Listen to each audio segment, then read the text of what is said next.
Hello, আজকে আমরা বাড়ি যাবো। সেই কারণে কিন্তু সমস্ত কিছু রেডি করে বেরিয়ে পড়েছিলাম স্টেশনের উদ্দেশ্যে। আমার বরের ফ্রেন্ড এসেছিল আমাদেরকে ড্রপ করার জন্য স্টেশনে।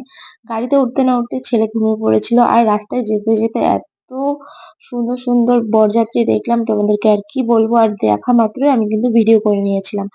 আর তোমাদের সাথে একটা ব্যাপার আমি শেয়ার করবো, সেটা হচ্ছে যে আমি আজকে বাড়ি যাচ্ছি সেটা কিন্তু আমার বাবা-মা একদমই জানে না। আমি আমার মার সাথে প্রচুর ঝগড়া করেছি। আমার মা আমাকে আসতে বলছিল বারবার। আর আমি বলছিলাম যে আমরা টিকিট পাচ্ছি না, যেতে পারবো না। তো যাই হোক আমরা কিন্তু ১ মাস আগের থেকেই টিকিট কেটে রেখেছিলাম যাওয়ার জন্য। তো স্টেশনে যেয়ে তো ছেলেকে নিয়ে বেশ কিছুক্ষণ টাইম স্পেন্ড করে ট্রেনে উঠে গেছিলাম। দেন আমরা আমাদের সিট খুঁজে আমাদের নিজের সিটে বসেছি। তারপর আমার ছেলে প্রচন্ড চেঁচামেচি করেছে। দেন ও ঘুমিয়েছে। তো তোমাদেরকে নেক্সট পার্টে দেখাবো আর কি, কি হলো।